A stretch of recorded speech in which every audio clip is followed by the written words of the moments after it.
The Lemon Song comprises 2 different blocks of material. A bluesy first section of moderate tempo around 89 BPM. Right, do you know what? This bloody book. I couldn't even read 12 years ago. I used to sit up in bed with Gab, like Rocky Balboa, reading bedtime stories. She taught me everything I know. And you know what? That brings me to today's video sponsor, Gab. Books are a big part of my life. I've taught English literature and drama to students from high school, college, university and beyond for the last 10 years. Can't believe that. And I have a master's degree and a bachelor's degree in English literature. So why am I telling you all this? Well, I'm offering online lessons. So if you or someone you know wants to level up your literature or drama skills, get in touch. Just click the link up here or down below and we'll make it happen.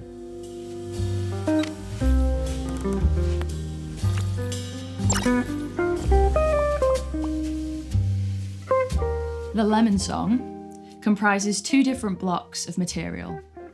A bluesy first section of moderate tempo around 89 beats per minute, and a second section that is faster, approximately 148 beats per minute, and has more of a rock feel. On August 5th, not long before the final mixing of the album, on the 29th and 30th of that month, Jimmy Page recorded a number of different solos for this second section at A&M Studios in Hollywood. This time, he is definitely playing his new Les Paul, which he colours with a slight delay, Vox CO2 Deluxe Echo, and positions on the right of the stereo field. The guitarist comes up with some lightning fast solo work, his fingers darting feverishly up and down the fingerboard with that extraordinary feeling we have come to expect of him. Although his solos can occasionally be a little untidy, especially on stage, there is none of that here. The first of these solos begin at 1:27 and the second at 4:36.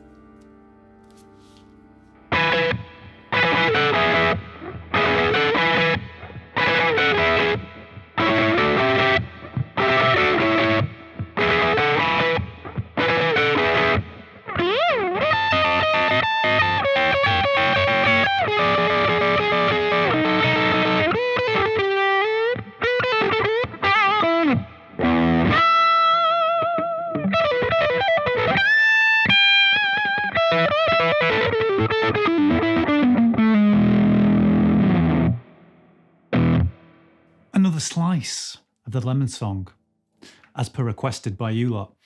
I thought I would break it down into manageable chunks because it can be quite bitter if you digest it all at once. No pun intended. Obviously pun intended.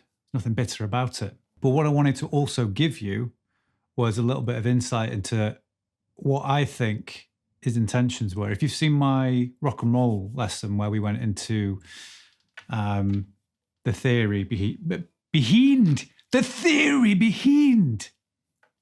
I'm not doing it again. It's a good take. The theory behind these note choices. I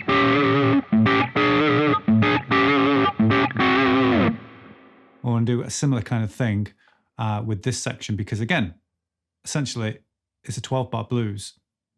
And the notes he's hitting on top are reinforcing those chord choices. So, this first part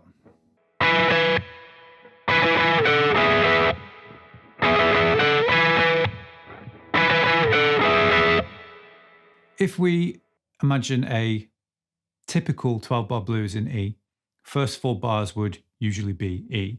I think Jonesy's doing something like on the bass, obviously a lot better than that and lower. But you get the idea. Page is hitting 2 notes, 16th fret of the G and the high E. And then we come back to the 14th fret. And then we change shape to 13th fret of the G, which you can now grab with your middle finger. And you can either grab 12th fret of the high E, or you can grab 12th fret of the B and the high E and do a little major bar. I like that because the first finger can just bar flat. The rhythm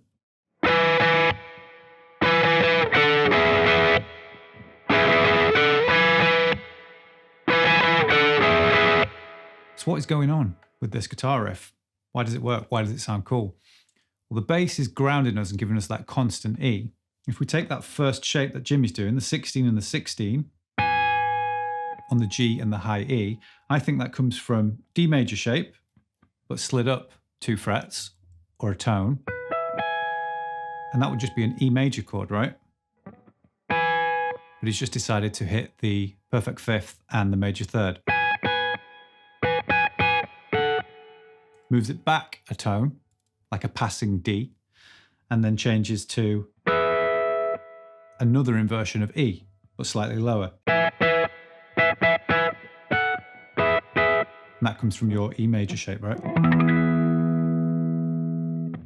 The reason I play it with third and pinky and then middle and index is so that I don't have to change my hand position as much, but you could just play it with the middle and third finger. But I just prefer doing it this way.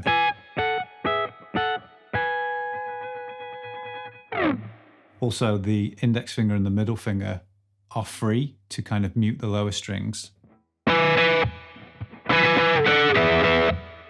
So you can dig in a little bit more. Next section goes like this.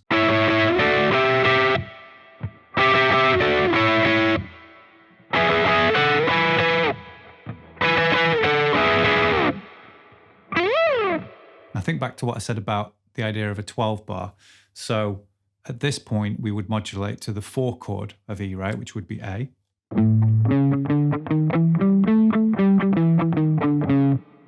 And you can see in the notes that Jimmy chooses, the 9 of the G and the 9 of the E. Again, we can see that that's come from an A chord, maybe even an A7. And then we move up,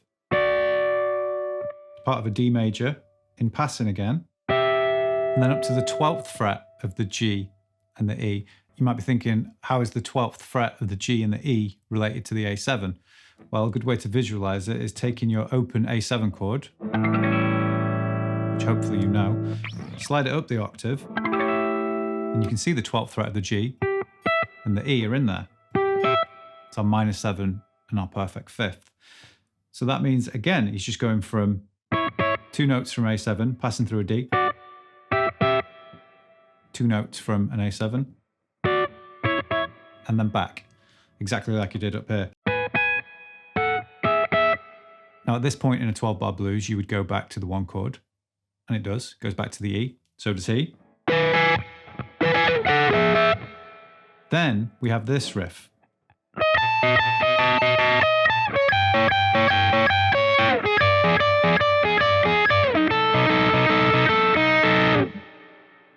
Now, if we think about that 12-bar blues that I keep prattling on about, at this point we would go to the 5 chord, which would be B7, the 4 chord, A7, back to the 1 chord, E, E7, and then back to the 5 chord, B7. Those descending notes,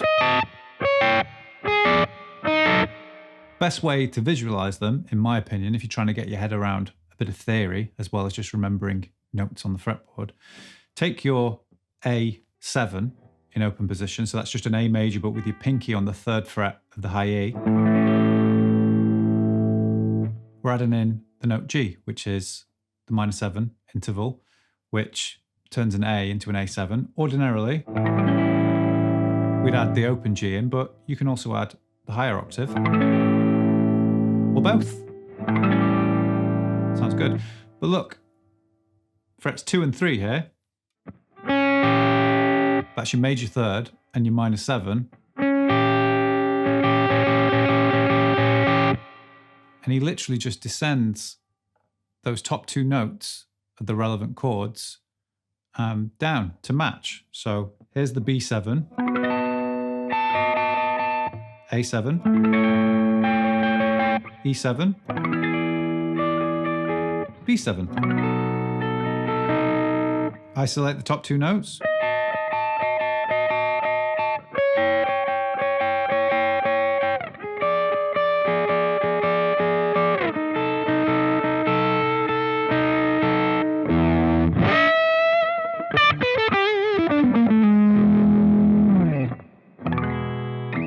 A little bit of fun at the end. Hopefully that's given you a good amount of, no point turning that bloody pickup off, is there? That's the one. Hopefully that gives you a little bit of insight into maybe what he's thinking. It's how I understand it when I kind of inspect what's going on in a Zeppelin song. It's very easy to just learn songs by frets, hand positions, play that, play that, play that. But to be able to understand why a choice might have been made by a player you like means that you can then take that with you and replicate it, or kind of make it your own and put something similar in a song that you write. It's basically a smart way of saying rip someone off. Don't rip him off.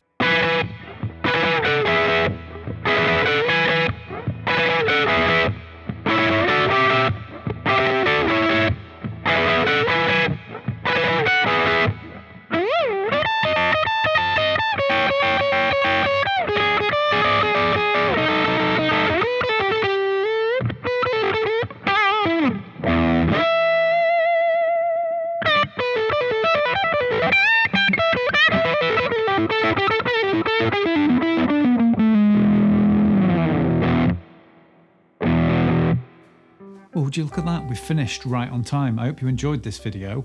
Another bite-sized chunk of the Lemon song. I thought breaking it up into 2 videos would be smart because the sections are fairly contrasting, and also I think a long video can sometimes put people off. 15 minutes. Not watching that. Pathetic, if I'm being honest. A normal guitar lesson would be an hour. You would cover that and more. What are you playing at? But yeah, if you are left a little bit frazzled and confused and you'd like some annotated notes to go with it, tab, picking direction, what fingers do I use? Explain that theory to me again, I want it written down. You can grab all that on my Patreon and help support the channel. And yeah, you can chat to me over there. That's you, piping down my ear roll. I do like it though. And I like getting to know everyone. It's very cool. Right, I'm going because I'm bored of the sound of my own voice. Maybe we'll touch on some more of the Lemon song. Is there one final bit of bite left to do? Who knows? Let me know in the comments below. If you'd like to see something else, you can also put that in the comments below. Whilst you're down there, you can hit like, subscribe, and the bell next. We've done it in a very strange order today, but I'm prattling on. It's because I'm stressed with all of the DIY that I've been doing around the house. And I'm shit at siliconing. Anyway, it's another story. I'm going. It's lovely to see you. You have a good day. Ta-ra.